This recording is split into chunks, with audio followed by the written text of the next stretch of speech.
কেমন আছেন সবাই? আজকে আমি আপনাদের সাথে এমন একটি বিশেষ এবং বাস্তবসম্মত জীবনের গল্প শেয়ার করতে যাচ্ছি যা আপনাদের হৃদয়ের গভীরে এক অন্য রকম দোলা দিয়ে যাবে। তাই আপনাদের কাছে অনুরোধ, এই আবেগঘন কাহিনীর প্রতিটি মুহূর্ত খুব মনোযোগ দিয়ে প্রথম থেকে শেষ পর্যন্ত দেখুন। পুরো ভিডিওটি না দেখলে কিন্তু গল্পের আসল মোড়, নাটকীয়তা এবং ভেতরের গভীর অনুভূতিগুলো একদম মিস করবেন। বুঝতেই তো পারছেন জীবনের কিছু গল্প কতটা মায়াবী হয়। চলুন তাহলে আর কথা না বাড়িয়ে মূল গল্পে প্রবেশ করা যাক। তখন মাত্র বসন্তের শুরু। আমি একটি স্বনামধন্য শিক্ষা প্রতিষ্ঠানে প্রভাষক হিসেবে যোগদান করেছি। চারপাশের পরিবেশ, নতুন সহকর্মী আর নতুন কর্মক্ষেত্রের সাথে নিজেকে মানিয়ে নেওয়ার একটা তাগিদ ছিল ভেতরে। ঠিক তেমনই এক সকালে আমি যখন আমার জন্য বরাদ্দকৃত সম্পূর্ণ নতুন একটি ব্যাচের ক্লাস নিতে ঢুকলাম, চারপাশটা তখন তরুণ শিক্ষার্থীদের কোলাহলে মুখরিত। ঠিক সেই চঞ্চল আর প্রাণবন্ত ভিড়ের মাঝেই আমি প্রথম তাকে দেখতে পেয়েছিলাম। তখনও আমি বিন্দুমাত্র টের পাইনি যে প্রথম দেখাতেই আমার অবচেতন মন হাজারো মানুষের ভিড় থেকে তাকে আলাদা করে চিনে নেবে, নিজের অজান্তেই তাকে হৃদয়ে স্থান দেবে। সে ক্লাসের আর 5টা সাধারণ শিক্ষার্থীর মতোই মাঝের একটি বেঞ্চে শান্ত হয়ে বসেছিল। তার পরনে ছিল সাধারণ পোশাক, কিন্তু তার বসার ভঙ্গি, তার চোখের গভীর স্থিরতা এবং চারপাশের কোলাহল থেকে নিজেকে দূরে রাখার এক অদ্ভুত চাহনি আমাকে প্রথম মুহূর্তেই এক তীব্র আকর্ষণে টেনে নিয়েছিল। বোর্ডে চকের টুকরো দিয়ে লিখতে লিখতে যখনই আমি পেছনের দিকে ঘুরে তাকাতাম, দেখতাম সেই শান্ত চোখ দুটি অপলকভাবে আমার দিকেই স্থির হয়ে আছে। আমি তড়িঘড়ি করে মুখ ঘুরিয়ে নিতাম, নিজের পাঠদানে মনোযোগ দেওয়ার ভণ্ডামি করতাম। কিন্তু ততক্ষণে যা হওয়ার তা হয়ে গেছে। আমার বুকের ভেতর কেমন যেন এক অদ্ভুত অচেনা কম্পন জেগে উঠত, যা আমি আগে কখনো অনুভব করিনি। আমি ক্লাসরুম থেকে বের হয়ে নিজের টেবিলে বসে নিজেকে বোঝাতাম, ধমক দিতাম। ভাবতাম, নীলিমা, তুমি একজন শিক্ষক। শিক্ষক হিসেবে তুমি হয়তো একটু বেশিই বাড়াবাড়ি করছো। ক্লাসে শত শত ছাত্রছাত্রীর ভিড়ে সবসময়ই এমন কাউকে একটু বিশেষ বা আলাদা মনে হতেই পারে। এটা সাময়িক মোহ ছাড়া আর কিছুই নয়। কিন্তু মন কি আর এত সহজে যুক্তি মানে? যতবারই আমি ওই নির্দিষ্ট ক্লাসে যেতাম, ততবারই খেয়াল করতাম আমার চোখ দুটো আমার নিজের নিয়ন্ত্রণ হারিয়ে অজান্তেই সেই চেনা মুখের দিকে চলে যাচ্ছে। আমি নিজেকে বারবার শাসন করতে চাইতাম। বলতাম, আমার পদমর্যাদা, আমার দায়িত্ব আমাকে এই ধরনের অনুভূতির অনুমতি দেয় না। কিন্তু মানব হৃদয় কি কখনো সমাজের তৈরি করা নিয়ম আর শৃঙ্খলের তোয়াক্কা করে? সে বারবার আমার অবাধ্য হয়ে আমাকে মনে করিয়ে দিচ্ছিল যে আমি আর আমার সেই আগের সাধারণ শান্ত অবস্থায় নেই। ধীরে ধীরে দিন যত গড়াতে লাগলো, আমি বুঝতে পারলাম সে শুধু পড়াশোনাতেই মেধার স্বাক্ষর রাখছে না, বরং তার ব্যক্তিত্বের ভেতরে এক ধরনের নীরব, গম্ভীর আকর্ষণ আছে, যা কোনো শব্দ ছাড়াই আমাকে প্রতিটা মুহূর্তে এক অদৃশ্য সুতোয় ছুঁয়ে যাচ্ছিল। সেদিন ছিল সপ্তাহের শেষ দিন। বিকেলের দিকে ক্লাসের সবাই একে একে বেরিয়ে যাচ্ছিল। আমি ডায়েরি আর কলম গুছিয়ে নেওয়ার সময় হঠাৎ খেয়াল করলাম সে এখনও তার জায়গায় স্থির বসে আছে। সবাই চলে যাওয়ার পর সে ধীর পায়ে আমার টেবিলের সামনে এসে দাঁড়ালো। তার হাতে ছিল একটি অ্যাসাইনমেন্টের খাতা। অত্যন্ত মৃদু এবং মার্জিত কণ্ঠে সে বলল, ম্যাডাম, যদি কিছু মনে না করেন, আপনার সাথে কি একটু কথা বলা যাবে? আমি কিছুটা চমকে উঠে তার দিকে তাকালাম। মনে মনে এক ধরনের অদ্ভুত অস্বস্তি আর কৌতূহল কাজ করছিল, কিন্তু তার চোখের দিকে তাকিয়ে বুঝলাম সেখানে কোনো রকমের দুষ্টুমি বা চপলতা নেই, বরং সেখানে খেলা করছে এক গভীর আন্তরিকতা আর শ্রদ্ধা। আমি আমার ভেতরের কাঁপুনিটা আড়াল করে হালকা মাথা নাড়লাম।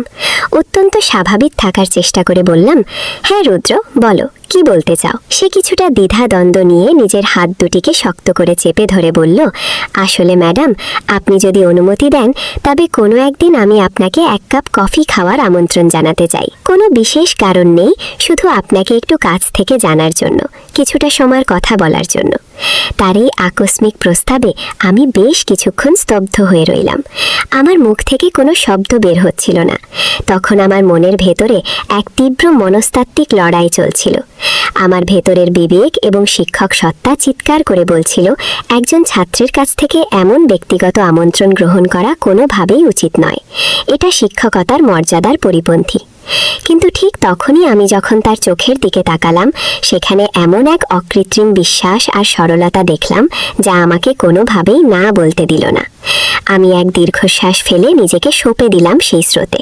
মৃদু হেসে বললাম, ঠিক আছে রুদ্র, তবে মনে রেখো, কফি খাওয়া মানে শুধুই কফি খাওয়া, এর বাইরে অন্য কিছু নয়। তার পরের দিনই আমরা প্রথমবার প্রাতিষ্ঠানিক গণ্ডির বাইরে একসাথে কোথাও বেরিয়েছিলাম।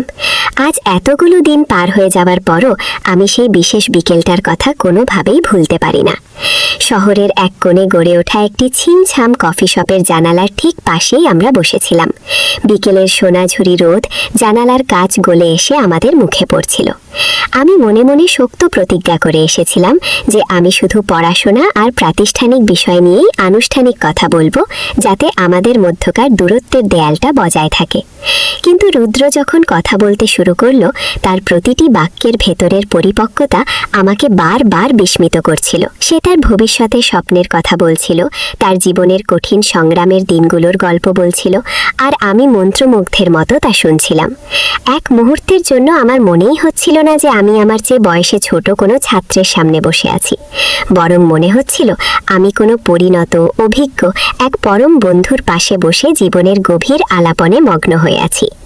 সেই রাতে যখন আমি বাসায় ফিরলাম, চারপাশটা তখন নিঝুম। আমি ড্রেসিং টেবিলের আয়নার সামনে দাঁড়িয়ে নিজেকে নিজেই কাঠগড়ায় দাঁড় করালাম। নিজেকে প্রশ্ন করলাম, নীলিমা, তুমি কি কোনো মস্ত বড় ভুল করছো, নাকি তুমি সত্যিই এমন এক নতুন অনুভূতির গোলকধাঁধায় প্রবেশ করছো যেখান থেকে ফেরার আর কোনো পথ নেই? আমি সেদিন নিজের মনের কাছ থেকে কোনো স্পষ্ট উত্তর পাইনি, শুধু অনুভব করতে পেরেছিলাম এক অজানা আশঙ্কায় আর ভালো লাগায় আমার চোখের কোণটা অলক্ষ্যেই ভিজে উঠেছিল। সেই কফি শপের বিকেলের পর থেকে আমাদের যোগাযোগের পরিধি যেন এক লাফে অনেকখানি বেড়ে গেল। আগে যা ছিল কেবল ক্লাসরুমের চার দেওয়ালে সীমাবদ্ধ, এখন তা রূপ নিল এক মধুর অভ্যাসে। কখনো কলেজের বিশাল লাইব্রেরির শেষ প্রান্তের তাকগুলোর আড়ালে নতুন বই খুঁজতে গিয়ে আমাদের দেখা হতো, কখনো বা কলেজ ছুটি হওয়ার পর ব্যস্ত রাজপথ ধরে পাশাপাশি হেঁটে যাওয়ার মাঝে আমরা নিজেদের খুঁজে পেতাম। আবার কখনো কোনো কারণ ছাড়াই গভীর রাতে ফোনের প্রান্তে তার মৃদু কণ্ঠস্বর শোনার জন্য আমার মন ব্যাকুল হয়ে উঠত। আর এই সব কিছুর অন্তরালে আমি নিজের অজান্তেই এক গভীর মায়ার সাগরে ডুবে যাচ্ছিলাম। আমি তখনও আমার এই অনুভূতির কথা বাইরের কাউকে বিন্দু মাত্র টের পেতে দিইনি। সহকর্মীদের আড্ডায় সবসময় নিজেকে ভীষণ স্বাভাবিক রাখতাম, কিন্তু আমার নিজের মনের ভেতর আমি পুরোপুরি নিশ্চিত হয়ে গিয়েছিলাম যে আমি আর সেই আগের নীলিমা নেই। আমার পাথরের মতো শক্ত হৃদয় ইতিমধ্যেই সেই তরুণ ছাত্রটির সরলতার কাছে সম্পূর্ণ হেরে গেছে। মাঝে মাঝে আমার ভেতরের বিবেক যখন আমাকে তীব্র দংশন করত, তখন আমি কঠোর হওয়ার চেষ্টা করতাম, উদ্দেশ্য প্রণোদিতভাবে তাকে এড়িয়ে চলতাম। কখনো ক্লাসে তার দিকে তাকিয়ে বিনা কারণে রাগ দেখাতাম, কখনো বা পড়াশোনার অজুহাতে তার সাথে অতিরিক্ত কড়াকড়ি করতাম। কিন্তু দিন শেষে আমার সমস্ত রাগ, সমস্ত দেয়াল তার সেই মায়াবী, নরম আর শান্ত দৃষ্টির সামনে এক মুহূর্তে বরফের মতো গলে জল হয়ে যেত। এমনই এক মেঘলা দিনে আমরা দুজনে ক্যাম্পাস থেকে বেরোচ্ছিলাম। ঝিরঝির করে বাতাস বইছিল। সে হঠাৎ আমার পথ আগলে দাঁড়িয়ে অত্যন্ত বিনীতভাবে বলল, ম্যাডাম, আপনাকে একদিন আমি আমার বাড়িতে সাদর আমন্ত্রণ জানাতে চাই। আমার মা বাবা আপনার কথা অনেক শুনেছেন এবং আপনাকে ভীষণ সম্মান করেন। তারা আপনাকে একবার সামনাসামনি দেখার জন্য খুব ইচ্ছা প্রকাশ করেছেন। তার এই আকস্মিক আমন্ত্রণ শুনে আমি মাঝপথেই থমকে দাঁড়িয়ে গেলাম। আমার মাথা ঝিমঝিম করে উঠল। আমি ভাবতে লাগলাম, এভাবে একজন ছাত্রের পরিবারে যাওয়াটা কি ঠিক হবে? লোক সমাজ যদি জানতে পারে, তবে তারা কি ভাববে, কি বলবে আমাকে নিয়ে? কিন্তু ঠিক তখনই আমি যখন রুদ্রর চোখের দিকে তাকালাম, সেখানে দেখতে পেলাম এক পরম পবিত্র স্বাভাবিকতা। কোনো রকমের কুৎসিত উদ্দেশ্য বা মলিনতা সেখানে ছিল না, ছিল কেবল এক নিটোল আন্তরিক আহ্বান। আমি মুখে সরাসরি কিছু না বলে শুধু একটা আলতো হাসির রেখা ফুটিয়ে তুললাম এবং বললাম, আচ্ছা, সময় সুযোগ হলে দেখা যাবে। কিন্তু আমার অবাধ্য মন তখনই মনে মনে তার বাড়িতে যাওয়ার জন্য সম্পূর্ণ প্রস্তুত হয়ে গিয়েছিল। আমি জানতাম আমাদের এই অদৃশ্য সম্পর্কের পথটি যেখানেই যাক না কেন, এমন একটি মুহূর্ত একদিন আসবেই। আমি আজও অত্যন্ত স্পষ্টভাবে মনে করতে পারি সেই বিশেষ দিনটির কথা, যেদিন আমি প্রথমবার রুদ্রর বাসায় আমন্ত্রিত অতিথি হয়ে গিয়েছিলাম। সেদিন সকালবেলা যখন আমার ঘুম ভাঙল, মনের ভেতরে এক অদ্ভুত চেনা অচেনা টান অনুভব করছিলাম। মনে হচ্ছিল এটা কোনো সাধারণ মধ্যাহ্ন ভোজের দাওয়াত নয়, বরং এতদিন ধরে আমাদের মনের গভীরে যে অদৃশ্য ও নামহীন পথটি তৈরি হচ্ছিল তা আজ এক সম্পূর্ণ নতুন বাঁক নিতে চলেছে। আমি সেদিন আয়নার সামনে দাঁড়িয়ে বারবার নিজেকে সাজাতে চাইলাম আর মুছছিলাম। জীবনে কখনো পোশাক নির্বাচন করতে গিয়ে এতখানি দ্বিধায় পড়িনি। প্রথমে ভাবলাম একটি জমকালো শাড়ি পরি, কিন্তু তখনই মনে হলো একজন ছাত্রের বাড়িতে যাচ্ছি, অতিরিক্ত সাজগোজ দেখলে হয়তো কেউ অন্য কিছু ভেবে বসতে পারে।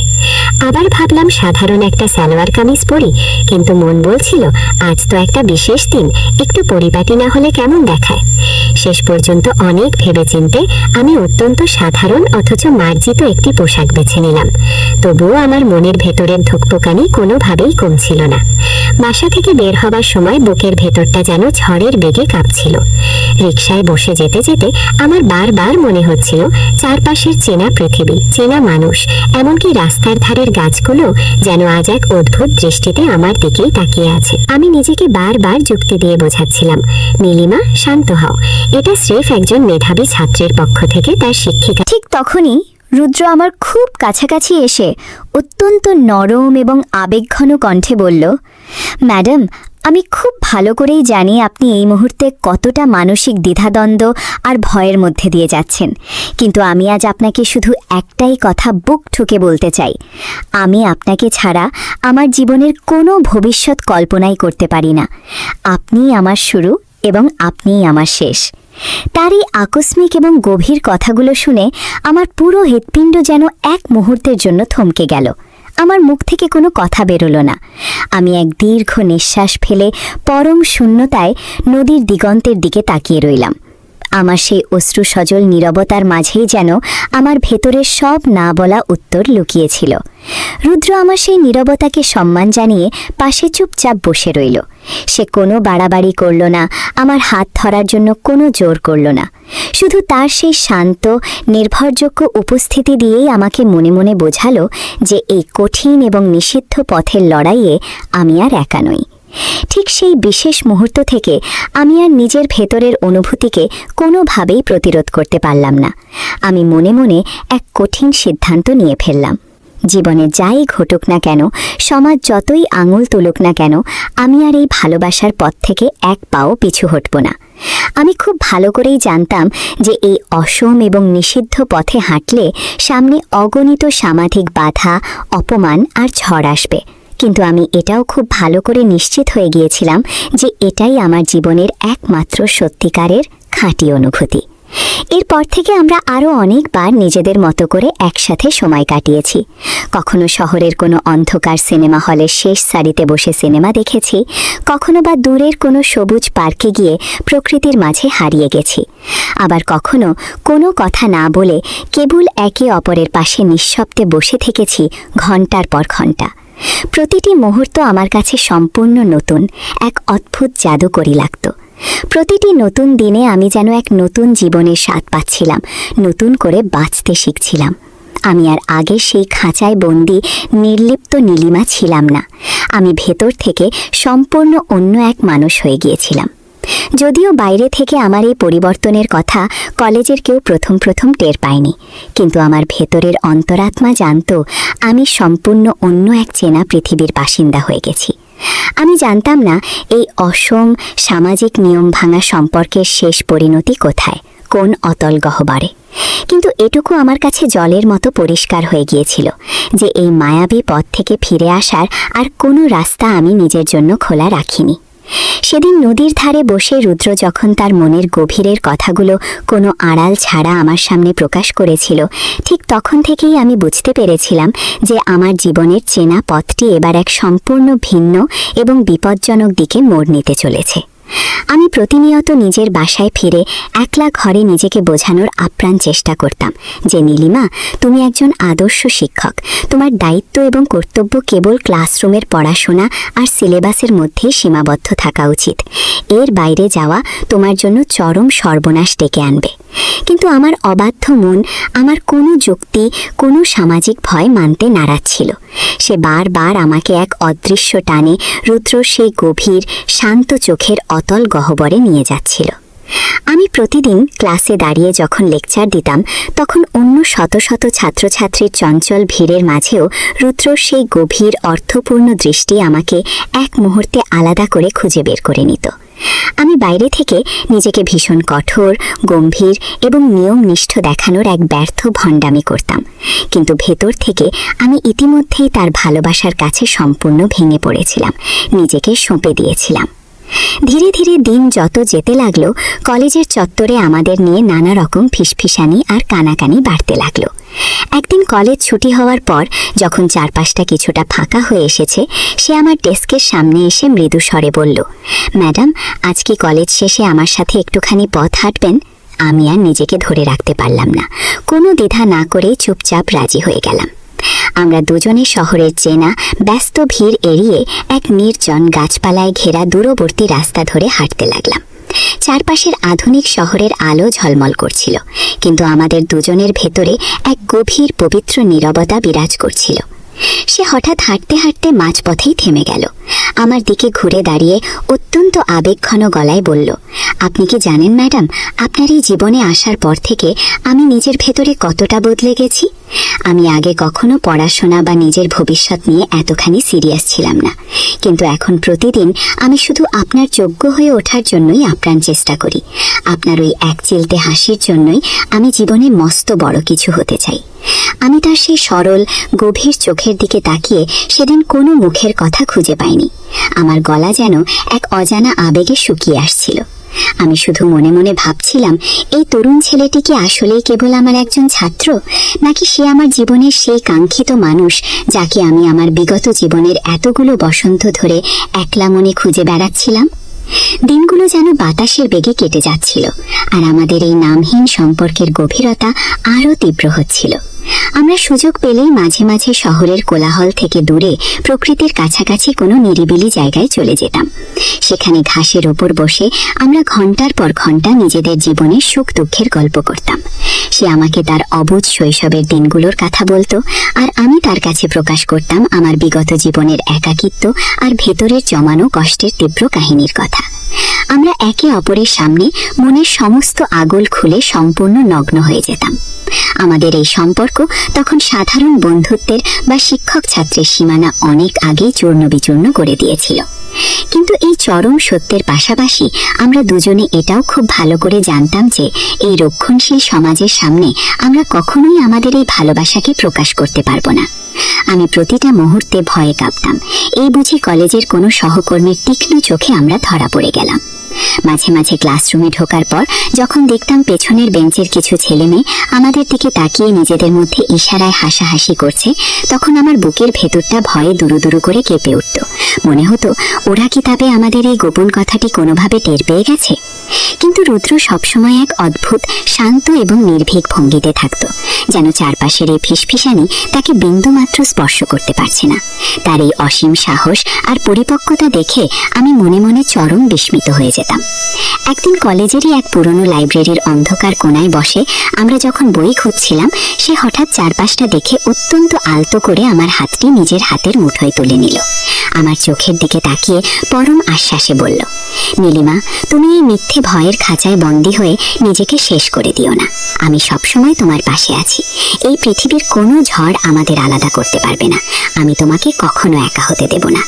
আমি সেদিন তার সেই কথার কোনো উত্তর দিতে পারিনি, শুধু পরম শান্তিতে চোখ দুটি বন্ধ করে তার হাতের সেই চেনা উষ্ণতা নিজের শরীরের গভীরে অনুভব করেছিলাম। বাইরে থেকে আমি সমাজ আর কলঙ্কের ভয়ে যতই এই সম্পর্ককে অস্বীকার করার ভণ্ডামি করি না কেন, আমি ভেতর থেকে খুব ভালো করেই জেনে গিয়েছিলাম যে আমি ইতিমধ্যেই এই ছেলেটির ওপর আমার পুরো অস্তিত্ব দিয়ে নির্ভর করতে শিখে গেছি। আমি খুব ভালো করে জানতাম যে আমাদের এই অসম সম্পর্কের কথা একদিন না একদিন সবার সামনে প্রকাশ পেয়ে যাবে। তবুও আমি কোনো এক অজ্ঞাত মোহবশত নিজেকে এই পথ থেকে থামাতে পারছিলাম না। প্রতিদিন সকালে ঘুম থেকে উঠেই আমার মন ব্যাকুল হয়ে উঠত। কখন কলেজে যাব, কখন তার সেই চেনা মুখটি দেখতে পাবো, কখন তার সেই মায়াবী কণ্ঠস্বর শুনতে পাবো। আমার চারপাশে তখন কলেজের সহকর্মীদের মধ্যে নানা রকম কুৎসিত গুজব আর ফিসফিসানি তীব্র রূপ নিতে শুরু করেছিল। স্টাফ রুমে ঢুকলেই সহকর্মীরা হঠাৎ চুপ হয়ে যেতেন, কেউ কেউ আর চোখে তাকিয়ে বাঁকা হাসি হাসতেন। এমনকি কিছু সাধারণ শিক্ষার্থীও হয়তো আমাদের এই গোপন সম্পর্কের গভীরতা আঁচ করতে পেরেছিল। আমি ভেতরে ভেতরে লোকলজ্জা আর চাকরি হারানোর ভয়ে প্রতিটা মুহূর্ত কেঁপে উঠতাম। কিন্তু আশ্চর্যের বিষয় হলো, রুদ্রর সাথে কাটানো প্রতিটি গোপন মুহূর্ত আমার কাছে পৃথিবীর সমস্ত সামাজিক ভয়, সমস্ত কলঙ্কের চেয়ে অনেক বেশি মূল্যবান হয়ে উঠেছিল। আমি স্পষ্ট বুঝতে পারছিলাম যে আমরা যতখানি আড়াল করার চেষ্টা করি না কেন, আমাদের ভেতরের এই ভালোবাসার তীব্র গভীরতা আমাদের চোখে মুখে, আমাদের কথাবার্তার ধরনে অলক্ষ্যেই ফুটে উঠছিল। আমি জানতাম খুব শীঘ্রই আমাদের জীবনে এক মস্ত বড় সামাজিক ঝড় আছড়ে পড়বে, কিন্তু তবুও আমার মন শুধু চাইতো প্রতিটা মুহূর্ত রুদ্রর সাথে বাঁচতে, তার সাথে নির্জন পথ ধরে হাঁটতে আর একসাথে এক নতুন পৃথিবীর স্বপ্ন দেখতে। আমি আয়নার সামনে দাঁড়িয়ে নিজেকে বারবার চড় মারতাম, বলতাম, নীলিমা, তুমি একজন শিক্ষক, তোমার একটি সামাজিক মর্যাদা আছে। কিন্তু দিন শেষে আমার ভেতরের শিক্ষক সত্তাটি হেরে যেত, আর জয়ী হতো কেবলই একজন সাধারণ নারী, যে নিজের সমস্ত অস্তিত্ব দিয়ে এক তরুণকে ভালোবেসে ফেলেছে। সেদিন থেকে আমার জীবন যেন এক অদ্ভুত জটিল ছন্দে বাঁধা পড়ে গেল।